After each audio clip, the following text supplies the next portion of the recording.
Hello, everyone, and welcome to TEC Canada's Deeper Insights webinar series. My name is Mark Johnson. I'm the Director of Sales and Marketing here at TEC Canada, and I'm very happy to host this latest installment of our series. Our webinars are designed to highlight timely topics and equip business leaders with the latest insights to strategically approach the complex issues and business uncertainty that surrounds us. Today, we explore technology, more specifically digging into Web 3.0. I'm old enough to remember the world before the internet, when we didn't have information at our fingertips, when the world actually felt large, and when we weren't so connected in virtually everything we do. Now, dealing with technology is a daily occurrence in all our lives, and it continues to evolve as new technologies take hold and propel us forward. Today, we're joined by a pioneer in the technology space, Dan Giurescu, the founder and CEO of Credivera. Focused on creating leading-edge, innovative, and practical solutions, Dan previously co-founded Caledonia Solutions, a supply chain software business for the dangerous goods industry that really transformed paper processes into digital. Dan's driven by a mission to create community impact and inclusivity, and supports local charities and the growth of technology in Canada, working with such organizations as the A100, with TEC Canada as one of our speakers, the Blockchain Advisory, and as a board member of Athabasca University on their Business Leadership Advisory Council. Today, Dan's going to help us dig deeper into the current state of digital identity in Canada, the future of work and employers' responsibilities in the future of work, and how blockchain technology is more than just crypto. It's playing a role in supporting employers and managing people's information. Really, how this concept of Web3 will change the future of work. So as we progress through today's webinar, everyone that's online with us, please enter any questions you might have in the chat feature on the platform you're watching us on, and we'll be sure to bring them up with Dan. As a reminder too, this session will also be recorded for future viewing and available on our YouTube channel before the end of the week. Dan, welcome back to our Deeper Insights webinar series. The floor is yours, sir. Thank you, Mark. Really appreciate it, and very happy to be part of TEC Canada. I've been with you guys and lucky to be with you guys for years now, supporting other tech chairs and in helping their members understand this emerging technology and ultimately its impact. And what an incredible experience, and what a great set of leaders you guys have developed over the years. So kudos to you, TEC Canada, for the hard work behind the scenes here. So as Mark mentioned, for everybody on the call, if you have any questions, please don't hesitate to ask along the way. We'll definitely create little pauses where we can support in taking those questions. And one of the key components that we definitely want to start with today is quickly kind of diving into what is blockchain technology, and what are the basics of it that you need to know. We're then going to dive a little bit into the new identity World Wide Web Consortium, which is W3C standards, and anything else that's coming forward as a way for management of digital identity in Canada, the US, and ultimately around the globe. And lastly, we're going to talk about how this is impacting employers, individuals, and ultimately how the two get to work together using this kind of emerging technologies and new standards with basically in a frictionless environment. So the first component that we want to talk about is really what is blockchain. And the simplest ways that we can really define blockchain for a lot of folks is it's really software that tracks information. And it does that by basically creating an online repository of who owns what and when. And it's really important to mark on those three words of who, what, and when, because that is really a heavy component to the premise of this technology. A lot of you might have heard the word smart contracts, and maybe the technology ecosystem hasn't done it right by calling it a smart contract, as it made a lot of lawyers unhappy with the word contract. But really what it is, it's just a set of rules that are predefined and preset when you create the blockchain frameworks and when you deploy the technology in your environment. So these smart contracts are just rule-based engagements between the transfer of data. And that becomes rightly so important when you talk about who owns what information is being passed to whom, and then when is that information going to be available, for how long, and why does somebody ultimately need to have access to it. The one part that we do want to take away right from the beginning is that blockchain is not cryptocurrency. So think of blockchain as the base technology, and think of building apps on top of this technology. And cryptocurrency is merely an app built on top of blockchain technology and technology frameworks. So the best way to create a parallel to that is think of iOS or Android. They both have their own software development platforms, and think of all the applications that are built on iOS as a platform or as a framework. That's the same way when you can think about a cryptocurrency being built on the blockchain. So the blockchain is really important because it's not just something that's changing the way that we're doing business.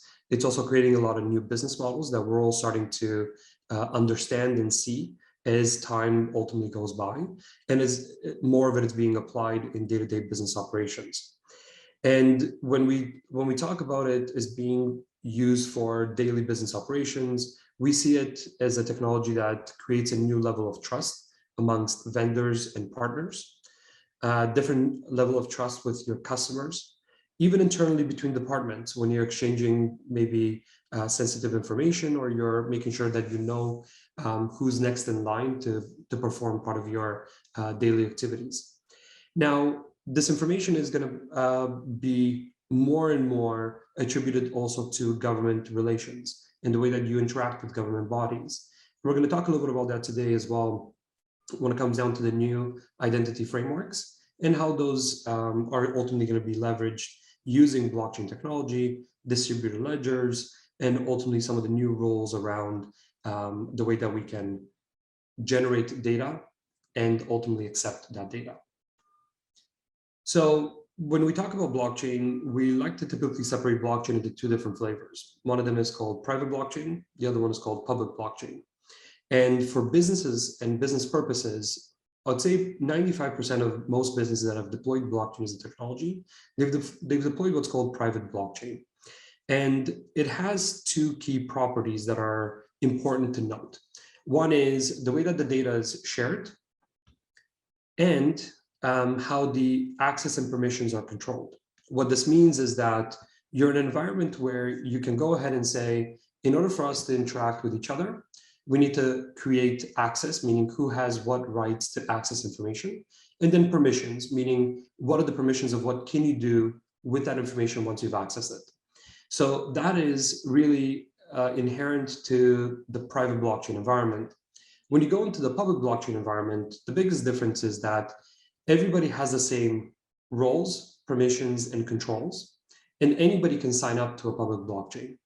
And that's important to understand because that's where really the exchange of cryptocurrencies and other methods of transacting information are really, the only thing that's private is really about you as the individual, as to who you are and your anonymity in that ecosystem. While in a private blockchain, we all know each other because it's a private, trusted environment that you've been invited to. You've been provided access and permissions that have been controlled by the invitee. And this is where ultimately private blockchain becomes incredibly powerful as a technology when we talk about businesses interacting with each other, when they can control the actors, they can control the actions, and ensure that everybody's working in a closed, safe environment. So there's a few key components that are worth understanding about blockchain and its history. So it is a technology that's over 2 decades in the making. And why that's really important to note is when you look at the foundations of where blockchain really kind of started, it goes to as early as 1990s and potentially even earlier if we look at some of the mathematical methodologies that are used behind the foundations of blockchain as a technology. But let's just take the timeline from 1990 forward. The foundations of this concept of append only. And we've seen this a lot in previous examples around the world. When people talk about blockchain, they say, they use the word append only. And really what that ultimately means, it's about having the ability to manage and control the data in a way in which you can never delete what data has been published. You can only go in and you can append to that data set. And by doing that, you always have a log of that information. And it ultimately gives you the highest level of assurance that the information that's been recorded is ultimately trusted by all. The first blockchain component really came to market in 2009. So if we now look at, we're 2022, just about to bleed into 2023, That's almost 13, 14 years in the making of a technology. When a technology is that old, it's no longer by definition a bleeding edge technology or a leading edge technology. It's something that's now been defined, it's been implemented, and has been proven through millions and millions of transactions. So the purpose of blockchain, and the first blockchain when it came out in 2009, was to ultimately create a new model and method of managing digital currencies and allowing individuals to truly own that currency and it not being impacted by the fluctuations of the global economies ultimately. Now, what's really important to understand about blockchain is that even though it started in 2009 through to 2015, it was a technology that was really used and it was starting to grow. It was something that was being experimented with. So in 2015 is when we really started seeing the world of public blockchain or cryptocurrencies really starting to take flight. So between 2015 and 2018, there was an estimated 2,000 plus cryptocurrencies that were created to make sure that people had different ways in which they can exchange value with each other. Now, a very important milestone happened in the world of blockchain technology in 2017, and that really had to do with private blockchain. And the Hyperledger Foundation was really the first to create this private blockchain for business. And this is what ultimately started getting adopted by a majority of the organizations over the coming years. So if you look at the top Fortune 500 companies that have deployed blockchain as a technology, one, it is 90% of the time deployed on a private blockchain, and the rest of the time on a public blockchain. But in the private blockchain world, 90% of the time, they've deployed Hyperledger Foundation's permission blockchain technology. So why this is important for the evolution of data storage and how we communicate this technology is we moved away from a centralized environment. So a centralized environment, think of the old data centers they used to have in a big room where somebody would go in and you would literally have one plug that could take down the entire data center. And as the world evolved into getting more and more online and having the ability to share information more securely and faster than we ever did before, we moved into what we call a decentralized environment, which means that we had many points of failure, and we also had many ways in which we can control those points of failure. So by doing this and managing this decentralized environment, which we still predominantly live in today, we had ways in which we can say, if something failed over here, then it could back up its data somewhere else on a very short period of time, and therefore you'd always be able to recoup that data. But with blockchain and the emerging technologies, and especially the launch of environments like 5G for telecommunications, what's really moved us into is what's called a distributed network, or distributed storage or means of communication. And what a distributed storage ultimately does for us is that it allows us to ultimately have no single points of failure, which means that the data, the way that it's encrypted, the way that it's shattered, and the way that it's ultimately put back together can be done in such a way in which if anybody was to ever hack any one of these points, they would actually have to hack all the points simultaneously, decrypt the data, change the data, and then put it back together and disperse it back into all the original spots without ever being traced. So you can just imagine that becomes incredibly hard to do when you have that many distributed or almost an unlimited distributed amount of points that data can be stored against. So all of those ultimately led to some of the key features that blockchain was able to bring to market, which is visibility, security, transparency, and accountability. Now, these are important factors for where blockchain technology is going and how it's continued to grow and prove its value, because ultimately everybody wants to ensure that from a visibility perspective, we all look at the same information. None of us have your database, my database, somebody else's database, and then we have to reconcile. Now we're all working off of one common data point. From a security perspective, we talked about those access rights, and we talked about the permissions that are given. That's really where it's a lot more powerful than just a traditional database model. And then ultimately from a transparency and accountability perspective, we find that business processes and the contracts that are exchanged between all of us when we share the data, record the data, and ultimately audit that data is really only possible with this kind of technology at its forefront. So some of the key elements when it comes down to a blockchain solution, and we are going really fast through some of these components, assuming that a lot of people already have some key basis understanding of blockchain technology. But if you are looking at this technology for your businesses and how you can deploy it within your environment, there's 5 key areas that you really should focus on when you're deciding about whether blockchain is a fit for you and your organization. You have to understand whether the business process that you're looking to replace actually makes sense to be replaced with the previous methods of accountability, transparency, and trust. You have to decide who are your network of users. And a network of users can mean many things. It can be the individuals within the organization that need to have access to that business process that you're working through, or it can be people outside of your organization. And those people can be businesses that collaborate with you, if you think about supply chains, or it can be other individuals that need to have access to that data. Then we talk about access, and access control is quite important because you want to make sure that we talked about this concept of an actor and an action. You want to make sure that those access points are managed and controlled with these actors and actions. So you know that all of your network of users, the business processes that they're working through, have given the right permissions for that individual to work through what they need to do in order to complete their tasks, to record that information in the ledger, and to ensure that that ledger is always auditable, to ultimately for you have the highest level of assurance. The outside systems are also important to record. So as you're going through this process of designing and understanding what the blockchain is the right solution for you, also understand what systems that have to interact with. And when we talk about systems, typically you might see yourself today doing API calls between different technologies to make sure that the data transfer happens securely.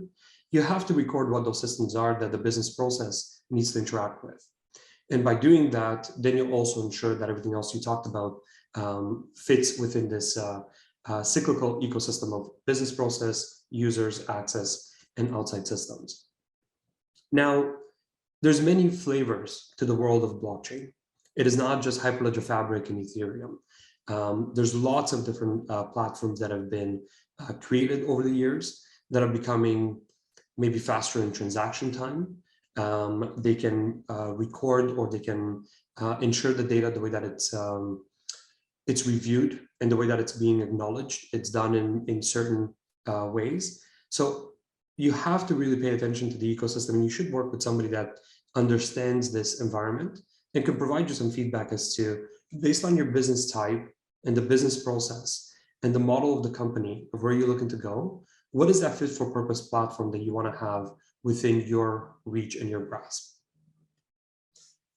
So getting into some of the newer components of where we're seeing the global drivers for not just blockchain technology, but some of the key changes that we're seeing around things like nature of work, personal privacy laws, and ultimately this, what's largely talked about in our community, which is called self-sovereignty.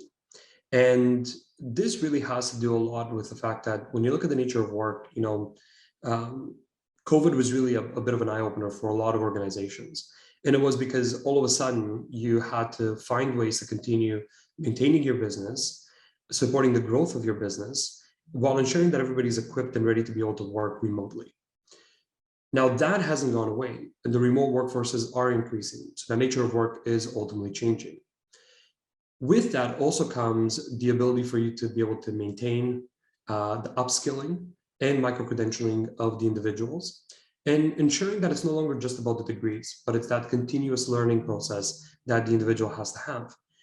It was a lot easier when you had somebody that can come in and run a full-day seminar in your organization, and then all of a sudden everybody got a chance to be a part of that work environment and do this together. So you upskill together. But the world of remote work has changed that. So now we have to make sure that everybody has the ability to do this and they can do it in a cost-efficient manner. Now, the other driver that's really kind of moved into the world of remote work is it's really costly to verify workforce identity. We've heard many horror stories over the last few years where individuals have applied for jobs and the person that shows up that day one is actually not that individual. And you have to figure out a way to make that individual be part of your organization. So this is where really the push for new methods of digital identity are really starting to come forward.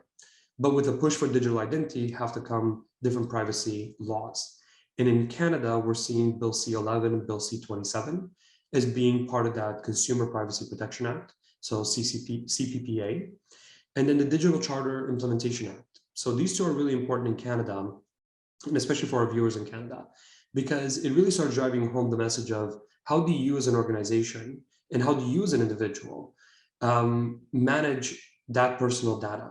So if I'm a company, how do I make sure that when the individual leaves the organization, now that we know through self-sovereignty and through different privacy laws, the person will have the right to be forgotten? How do you manage that conversation when you know that by, say, regulatory standards, some parts of the interaction between you and that person have to be recorded for, say, up to 7 years of an audit practice, but yet the individual is asking you to remove all information about them from your systems.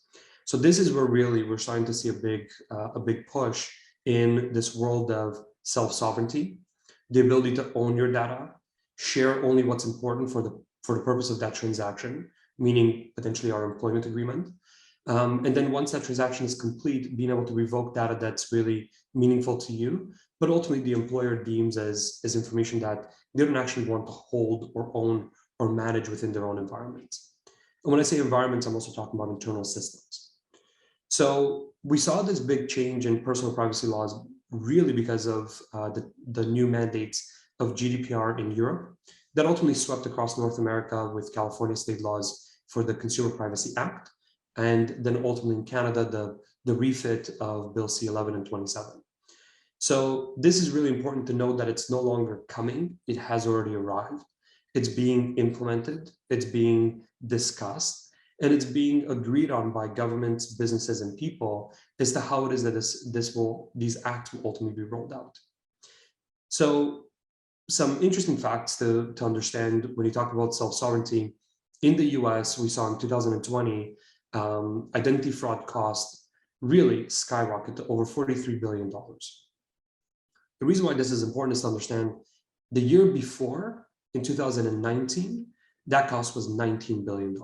So it almost doubled overnight, just because of the, actually just more than doubled overnight, basically just because of this nature of work change that happened to us, what felt pretty suddenly. And now everybody had to cope with the fact that you can't really see the person that's applying for this information. Now, this movement towards controlling of personal information, and then the individuals reducing hiring biases, and that's what they're demanding, it's really part of the organization's nature of work. And this is where we're seeing organizations starting to move towards the ability to say, how do I empower an individual to own their identity? How do I empower that individual to know that they're welcomed as part of the community? And how do I make sure that when the person leaves the organization, they leave also with information that's going to be supportive to them in their next career movement? Mark, I do want to stop for a quick second and see if there's any questions that have come up before I dig a little bit deeper. None that have come up so far online, Dan, but I did have one for you actually, as it's a joke at the door. And you may be getting into this, but it seems like it's important to protect people's privacy, that almost everybody that you deal with adopt some form of blockchain technology in order to do that? Or is it more a personal choice for people to adopt that and preserve their own identity by using some of those tools? Yeah, so Mark, that's a very good question. So blockchain technology will be made and is being made more and more so readily available. And it tends to not carry it doesn't carry much difference in your traditional technologies today, except the fact that when you're truly in control of your information, we talked about that actor and action component earlier, that's a value to the blockchain frameworks. You get to truly control who has access to your information. So this means that if, for example, you were to go to a bank and the bank said, I need to run a credit check on you in order for us to provide you a loan. Imagine if you now receive that ping from that bank that says, hey, do you accept that RBC can run this, this review on your behalf? And you have the right to say yes or no. And that's really where it's becoming really important to understand that people are going to want to have that ability. and they want to be able to own this information and own how people use that information about them. And we see the same thing in the workforce, right? So, for example, if I go and apply for a job and I speak about being, say, an APEGA member, how do I make sure that I can present myself as a trusted member in good standing today? Mm. So what if I could now take that APEGA membership information and I can actually push it directly to my employer and say, hey, you can see this information is coming directly from source. It's live. It's truthful because I'm not actually altering the transaction and the way that the information is displayed. So what if I could have present to you that I'm a good standing member? And you put that against my, say, HR profile. Right. And if anything was to ever change at the basis of APEGA, where they might choose to say revoke my license because I haven't paid my dues or continued my yearly education credits with them, what if everybody would know that I am no longer in good standing? Right. So this is the decision of being able to share that information and also know that with that information comes a reliability on the fact that the issuing body can also control and tell the world whether I am or not in good standing. So this is really where that ecosystem is starting to ultimately move. Gotcha. Cool. And then can you as an individual then revoke somebody's ability to access that piece of information? Exactly it. So that's the beauty about really being in charge and in ownership of your identity. So you can share something with somebody for the duration of that request or that contract that you have together. And that contract could be 15 minutes with a bank teller, or it could be for years with your employer. But once that interaction is complete, you get to revoke that information back. Right. Okay. And that one can create some challenges, obviously, from an auditability perspective of the employer. But it's ultimately where the world is moving towards in this self-sovereignty ecosystem. Right. Like instead of you sharing your basic example, your social security number out to an organization, and then they have that forever, you can then revoke their access to that and they can no longer access to it. Okay, cool. One question did just come in actually, and I'll ask you this and then let you carry on. Sure. The question is around it. Well, I'll just read it verbatim. I thought the continual growth of the data record within transactions, I should say, would become a barrier to the efficiency of the technology. With that long of a chain, I guess, become a barrier. And that's a very good question. And the reality is that we've kind of gotten to the point where data is so cheap to transact and it's so generally accepted that we don't really run into that situation anymore. Like we're really running on kilobytes of data. And if you think about the amount of transactions we do, like think about your mobile device. Mark, I can speak comfortably here that, when we first got our cellular devices and we had access on the internet, right, through our cellular device, remember the cost of that was astronomical. And then over the years, we just started getting more and more data available to us for lesser prices. Right. Moore's law. Exactly. Right. So ultimately, we got to the point where what seems like that record that's being queried, it's all that long, and it can actually it can be partitioned, right? So you can say, we're only going to record up to this amount, then we're going to move to the next block, record up to this amount. But it's the chain between those blocks that really creates that auditability and that trail. Or even if you had to query line 2 of, say, 1 million lines, it knows exactly how to fall back to that point in time to verify that piece. So really, data is no longer an incumbent to the value of the technology and to the speed of the technology. I mean, there's blockchain platforms out there and frameworks that are running faster with heavier encryption methodologies than even Visa Rails today. Wow. Right? And we know that network is not going down anytime soon. So that's really also the power of 5G technology. Very cool. Yeah. Very cool. Oh, one more question here. And sure. I said we'd let you go, but then just one more question here is, do you think this technology will eventually replace separate, passwords for websites? So you just have one that will give you access to kind of everything? Absolutely. And that's a very leading question into the world of what we're going to jump into in a second, called verifiable credentials. Okay, cool. And that is exactly one of the use cases for where that's ultimately going to go. Awesome. It's the ability for you to have one identity that you can carry with you that can be trusted by all.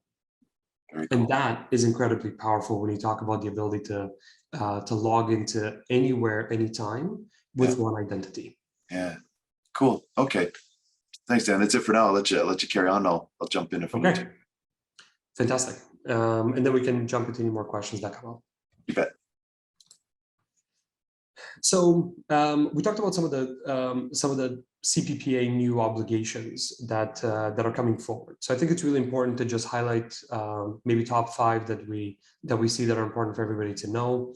So from a Canadian perspective, some of the Canadian drivers, obviously there's always a big driver to adoption when there's penalties involved. It's kind of like that big stick environment. So the Canadian government, through the new CPPA obligations, they're also adding its own penalty metrics. And what this means is that the penalties can range from up to 3% of global revenue or 10 million Canadian for non-compliant organizations. So this becomes a really significant number very quickly. And the reason why it's important to note is you can simply go online by yourself and just Google, 2020, top 20 GDPR fines in Europe. And you will see a lot of organizations that have been fined in this space by GDPR compliance or non-compliance, I should say. And you'll see the same in places like California or the US.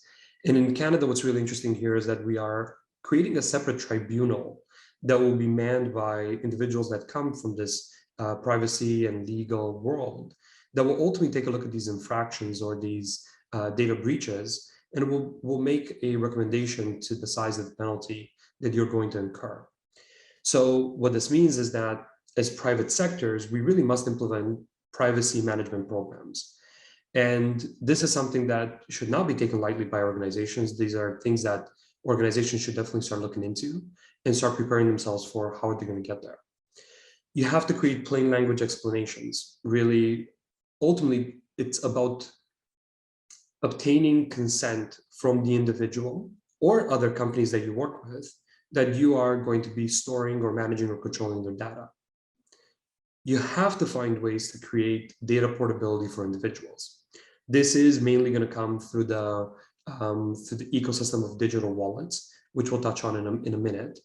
But this data portability for individuals is important because it's really about me owning my information, me taking that information with me to that next employer or to that next business transaction. And I have the rights because if I've earned it and I know it because I've earned that knowledge, you can't really remove my knowledge fundamentally. So behind the scenes, we're also going to be dealing with transparency requirements for automated decision-making systems. And what that really means is if you're implementing artificial intelligence or machine learning algorithms into your software, people will have the right to request of you to disclose those algorithms and how they're being used and whether they're not being used for appropriate measures. So if you tell the world that you're using this algorithm for XYZ intended purpose, you have to be able to prove that that is actually the purpose and there's no other purposes behind that AI or ML decision-making process. And then there's rules that are governing the de-identification of personal information. And this is very important to understand because in Canada, there's a few programs that are being run currently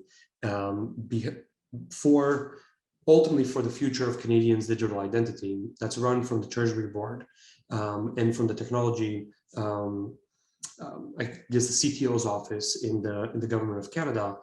And we're, as Credivera, we're lucky to be a part of this process and to build this historic drive into where individuals can truly own their identity.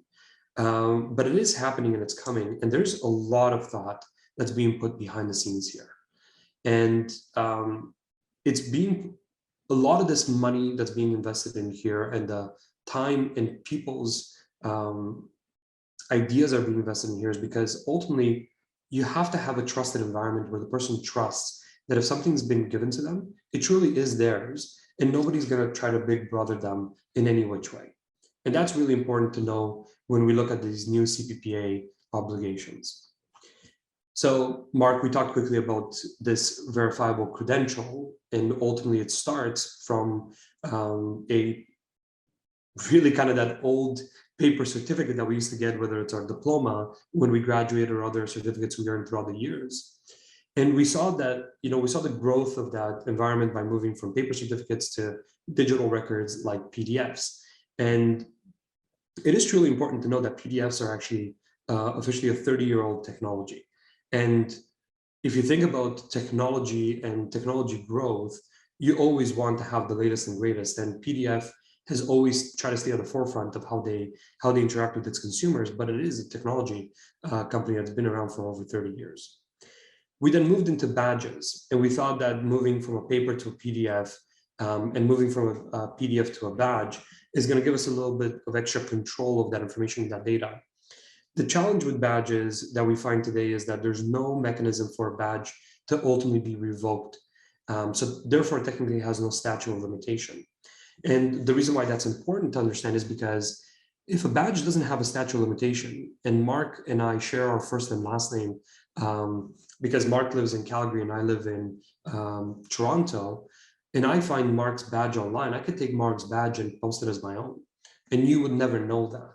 And that is an inherent risk with something that has no personal identifier that you can truly see that it belongs to Mark as an individual. And this is where ultimately the world has started moving into what's called a verified or verifiable digital credential. And this is important to note because in our growth of making sure that the information is always attributed to an individual, to an asset, or to a business, it's really what's going to make the differentiator between paper-based and ultimately fully digital. Mark. Do you have a question here, Dan? It sounds like we're kind of rolling into the world almost of NFTs as well. Is it? Am I on the wrong track, or is that something that they seem to... NFTs are interesting, Mark, because NFTs are a method of basically expressing yourself digitally, right? And putting an asset out there. But the one challenge with NFTs that still hasn't been solved yet is I can attribute an NFT to you, and I can call it you, and you can't do anything about it. Okay. Right, so that inherently is bad. Because I can attribute something to you that you don't want to be attributed to or associated with, and you have no right and no means today through the conglomerate of the internet gods to say, I don't accept this. Okay. So NFTs still have some work to do and where they're going, but they are an incredible method for value exchange when it comes down to things like pieces of art. And obviously, as we've seen, the increase of the world of the metaverse and others. But in that new paper that was recently released, I want to say it was probably about 6 to 8 months ago, which is called the Soul Token, which is really about you becoming that NFT and that NFT representing you. It will be a possibility, but really only when verifiable credentials are going to be the ones that are going to drive me stating I am me accepting that I'm me, and others accepting that I am who I am, and then I can present myself publicly in that environment. But today we can't do that through just the purpose of an NFT. Cool. Gotcha. Yeah. Thanks, Dan. But that also goes back to your earlier question of could we actually log into our NFT with that one secure digital identity? And that's really where that ultimately that world is going, and why we have the large internet conglomerates like the W3C, which are rolling out these new standards for verifiable credentials, which again, we haven't really done a good job because they're now called VCs in short form. And for most of us, VCs means venture capitalists. But we're going to work through this. There's probably going to be kind of how we went from blockchain to Web3. We're going to create a new word for it shortly, but between now and then, it's called VCs. So this is really where we're ultimately going. And that's why when you talk about Web3, where you're now giving control to the consumer about how and when you share that private information, and then how do you revoke that information, it's really driven because the World Wide Web Consortium has ultimately rolled out these new frameworks and identity requirements that make self-sovereign identity something that's real-time verification focused. It's tamper-free recording of the information. and you can see where that information was used. Even better. Yeah. Exactly, right? So now you have that visibility, say, oh, how did this information get here? Or how did anybody ever have the ability to actually call for that information? When did I accept it? Right? So you can now start making that that correlation of data and privacy and bring it all under kind of one umbrella. Love it. Yeah, very cool. So through that answer, we pretty much covered this why now slide. Yeah. Awesome. I'll let you carry on, Dan. Thanks. Absolutely. So what this does ultimately is it creates new choices for education, employment, and really owning what you know.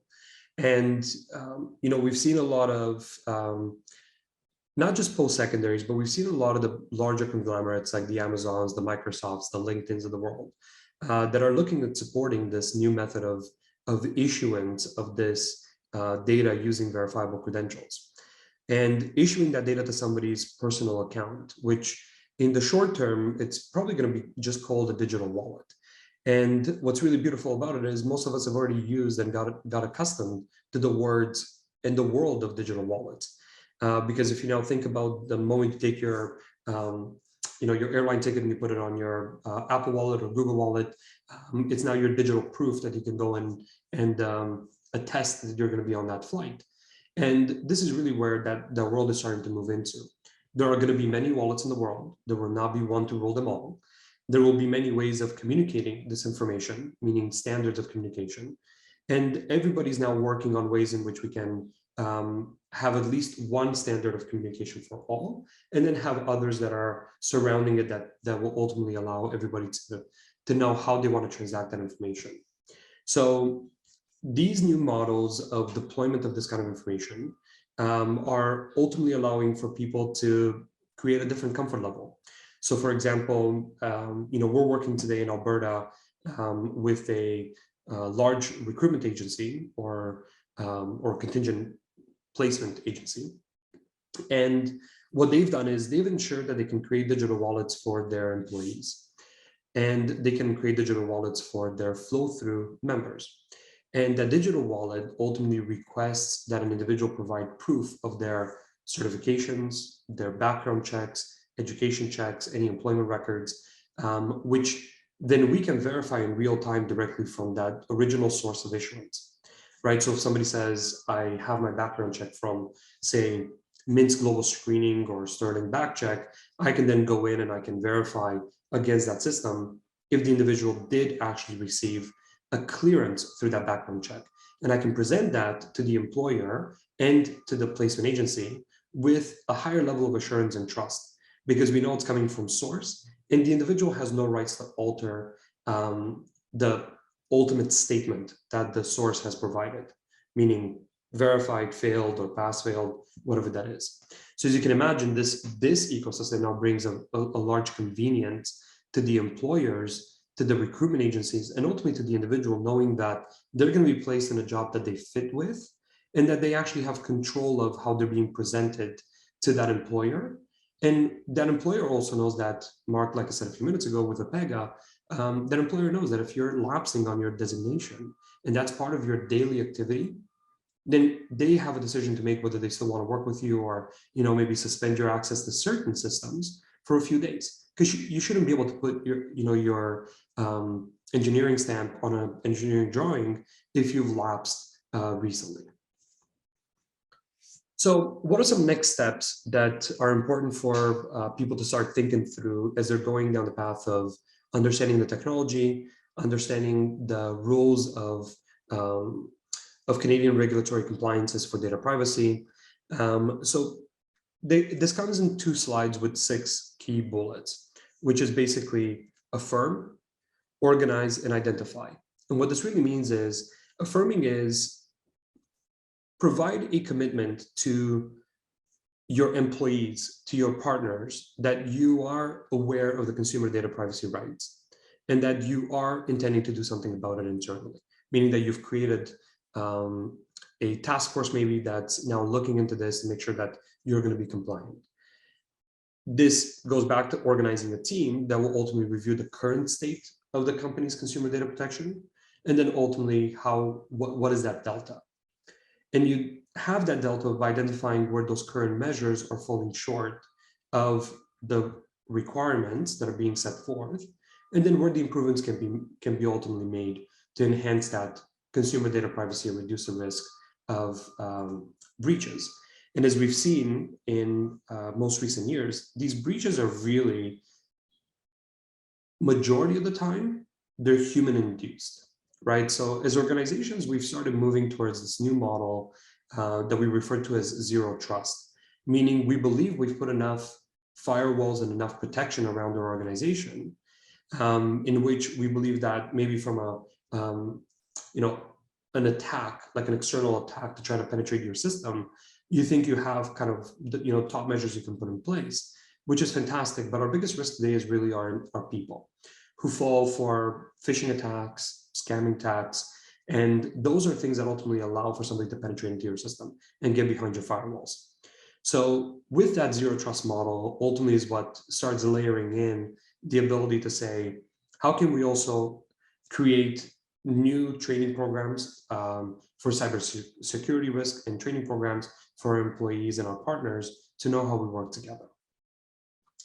And the last three steps of the plan that you should be thinking about is really developing a plan so you can actually rectify any non-compliances and bring them up to par with the current statutory requirements, then implement that plan itself, and then create an improvement plan, meaning that you want to make sure that anytime there's a new change, you're prepared, you have the understanding of the current procedures, and then you're ultimately regularly monitoring and revisiting those plans and saying, am I still up to date? Am I still in good standing to be able to manage this information, not only on behalf of the individual, but also on behalf of the partners that you're working with.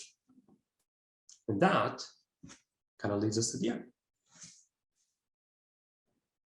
So I think we can comfortably open it up for Q&A and have any questions answered. Oops. Forgot to turn on my video there. Yeah, you bet. So much to digest, Dan. It's really quite incredible. And to me, it almost sounds like it starts a lot with businesses and organizations to kind of start adopting this types of technology, but then it opens up a whole new world, I think, where government regulation is clearly going to be at play. And then you start thinking of the level of employees or the level of education or the level of capability within government bodies to do that. So it's just such a complex technology for the average consumer to get their heads around it. It's going to require some level of regulation, I guess, from governments to make sure that everybody's doing it in a way that keeps that data safe, that it's not just somebody saying they're doing it, right? Yeah, absolutely. And Mark, what's really interesting here is that, the World Wide Web Consortium isn't really merely talked about enough in the general public. But if you think about even, say 10, 15 years ago, when somebody used to build a software and they used to come to your company and say, I'd like to sell you my software. And you said, oh, that's a really good software, I would like to buy it. One of the questions you would ask yourselves would be, does it work with my Internet Explorer? My company only uses Firefox, right? Is your software compliant with that? And the W3C ultimately came forward and said, scrap all this. We're going to create one standard for web development that will ultimately allow every website displayer, like the Mozillas and Netscapes and so on, to allow me to write code once and then to display it amongst all exactly the same, no glitches and anything of sorts. This is the same thing that's happened now with the World Wide Web Consortium, W3C group, on verifiable credentials, which is this new method that lots of people have come to the table. It will feel to everybody sudden, but really it's been years in the work with many policies and many amendments to those policies, including the big four, right? So Microsoft, Amazon, Apple, Google at the table, to ultimately say how they agree or don't agree with where the standards are going and so on. But these new standards are basically creating the new method for how you and I are going to exchange information as people to businesses, businesses to people, and then assets. Right. So Mark, we talked about the energy sector earlier before everybody else joined, but it's so incredible to watch how an identity of an asset can actually be of value, right? How do I know that the HVAC system that's in my building is being worked on by an individual that's actually in good standing, knowing how to work on that, say, Hitachi unit, right, or the Bombardier engine, right? There's a value to that asset that if I know how to transact that value and I know that it's accepted by all, it's mind-boggling for what it can do for an organization when it comes down to an audit time, when you can just go in and be like, oh, click audit, here you go, have a great day. It's all validating everything, right? So then ultimately that has an impact on ESG reportability, right? And we talk about ESG a lot. Sure. That's top of mind for a lot of people. Well, how do I know that my workforce is I'm keeping everybody up to training with continuous learning and micro-credentialing, right? If I have a ledger-based system and all the information is trusted by all, because it's verified at source, because it's issued by that source to me, how powerful is it when I can just say, yeah, I know exactly what this is, and it's perfect. So it can become incredibly powerful as a technology, and it's really sweeping the world. There's certain platforms out there already that have hundreds of millions of daily users. Sure. Right, like you want to take a peek at using blockchain in a web browser, go and download Brave as a web browser. Okay. Right? It's literally got hundreds of millions of daily users. And the beauty about it is that it allows you to say, I don't want to be advertised to unless because I'm the consumer of that data, unless I'm paid to consume that data. Right. Wow. Right, like how powerful is that when you turn that whole thing around and you're no longer randomly buying a pair of earrings off of a website because somebody else was Googling it earlier, right? Or a new pair of sneakers, right? That your son was Googling earlier, and you're like, oh well, sneakers are popping up again because I'm not being advertised to. I choose what I want to be advertised to and by who. Yeah. Right, and that's that ability to start truly having not just self-sovereignty but data sovereignty and understanding where my data is, who's accepting it, all that stuff. Who's getting it, who's using it, how they're leveraging it with me or against me, which is a bad way to put it. That's right. But those kind of things. So it's interesting, I latched onto your comment earlier too about VCs, and the thing that popped into my head is we're going to soon be seeing VCs investing in VCs, right? In those companies that are 100%. That are developing VCs. So and the governments are already investing in these, right? Yeah. Like, you look at, for example, the government of, so in the United States, the Silicon Valley Homeland Innovation Fund, I think it is Homeland Innovation Fund. And they've already talked about publicly about verifiable credentials that are going to be used for the issuance of things like passports, right? So now we're going to foundational identity. Right.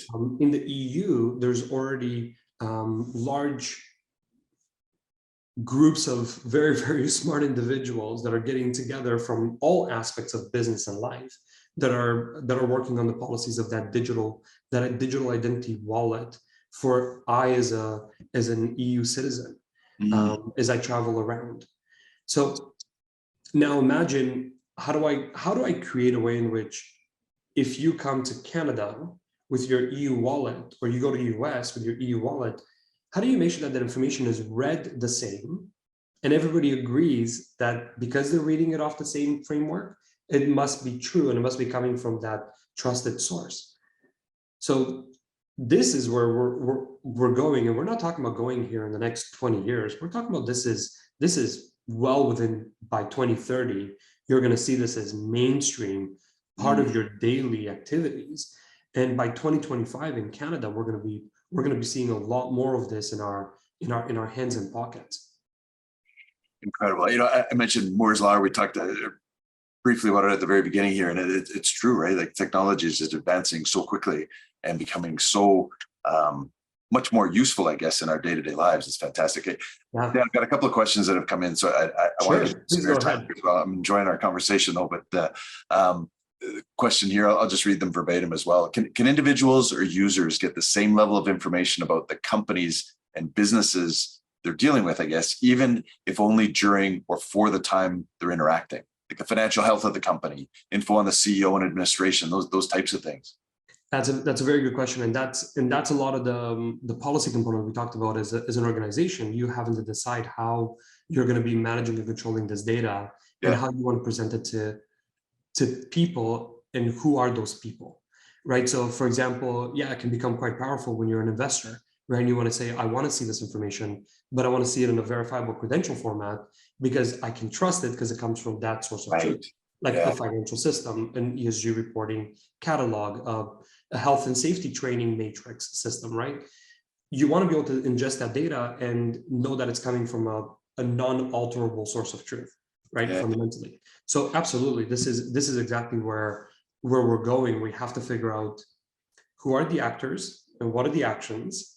Gotta go back to the basics, and those are the components that ultimately drive the how will this be done successfully. And having those apps, or for lack of a better word, available to the consumer that they can trust, that are going to help them with those types of transactions. That's right, because you can see what's called the key, right? The transaction key, and the transaction key is the one that ultimately you can take to what's called, I know that's going to get too technical, but it's called a universal resolver, and that's going to become something that's also going to be more explicitly used in day-to-day language. But you'll basically be able to take this code, literally copy and paste it into the resolver, and then see the metadata behind it. Yeah. Right? It's understandable. It's incredible. It's incredible. This has been worked on for years. Like, this is not new. This is not a yes. You blew me away actually when you said the blockchain's been around for 30 years, for almost the better part of 3 decades. That's pretty incredible. Well, that's when the foundations already started getting built, right? Yeah. Like literally it was 2009 when it's like, oh, and now all of these pieces really fit nicely together. We have quick transaction times. We can move data exponentially faster because we already have, no more, I'm going to dial up, but now you move way higher. Why not, right? Yeah, cool. Hey, 2 quick questions. We're coming up to the top of the hour, but I want to get some airtime too. And I think you kind of touched on this, but a question that came in is, do you think, or do you see that, student enrollment services could or will, or maybe already are implementing digital wallets and blockchain services for their student bodies? Yeah, 100%. So we actually got a chance to work with 2 post-secondaries on exactly this ecosystem, cool. where the individuals actually get to take away these. This becomes kind of their lifelong learner wallet. And I mentioned earlier, so I do want to make that stipulation, there will never be one wallet to rule them all, which means that if the individual walks away with that post-secondary wallet and they go to, say, an employer that has a different wallet, the transferability of it, because we speak the same language, it's literally merely as simple as scanning a QR code, and that information gets all published on the other side. But you own it through and through. So absolutely, post-secondaries are already working on it. Some of them have already implemented it, but this is no longer a thing of the future. It is now. Yeah. Very cool. Very cool. Last question here is, I don't know if there's developers of blockchain specifically, but will the developers of the blockchain technologies, I guess, have access to individuals' private information? So is it in any way hackable that somebody that knows the blockchain can get in and start? No, and it's not, because, well, I guess, you always have to go back to the basics. There's always going to be bad actors in life, right? So you just have to figure out, how do you manage the bad actor environment? But the reality is that the information as it sits should actually be encrypted to the developers, so they can't physically see what's there, because to them it's just a random sequence of lines and data, right? So it's it technically shouldn't. Like, if you've developed it properly and you've audited it, because just like in the other system, you should have auditors going in and verifying that your code is up to standard, which is best practice in the technology space anyway. You should never actually have visible access to any of the data. So that's when regulation and kind of control, like the W3C consortium, those types of things will start to play a more integral factor in how these. Absolutely, and this is where you also have to research the technology company you're working with, right? Like, have they been there, done this kind of stuff before? Are they a reputable group? Do they have the engineering mindset to build things that are going to be, in a regulatory framework, meeting the requirements of something that should reach the public hands, right? You have groups like, in Canada, you have groups like DIAC, CIO Strategy Council. You have the new Identity Lab, right in the Government of Canada, that's sponsored through the Government of Canada. Like, these groups are there to help protect when a platform comes out, to actually do that due diligence session with them to say, let us take a look, right? Like at code, at this, at that, and see, are there back doors that are left open? So there's groups that are becoming quite meaningful to the way that something gets developed and ultimately released. Yeah, very cool. Very cool. So many questions and so many thoughts. I absolutely love it, Dan. But I'm gonna cut us off here. We're the Absolutely. hour, and wonderful conversation, wonderful discussion, Dan, and so appreciate your time and helping educate me as well as the viewers that we've had online with us and those who are going to view it afterwards. A reminder to everybody who is watching online that this has been recorded and it will be available on our YouTube channel by the end of the week. That's TEC Canada's YouTube channel. So TEC Canada. You can see it up in the top corner of my screen here too. And Dan, thank you again. I'm sure we'll have you back as this technology continues to evolve, and I'd love to carry on the conversation. Thanks. Looking forward to it. Anytime, Mark. Thank you and TEC Canada for your support in getting these messages out to people. Cheers, Dan. Appreciate it. Amazing. Thank you very much, guys. Bye.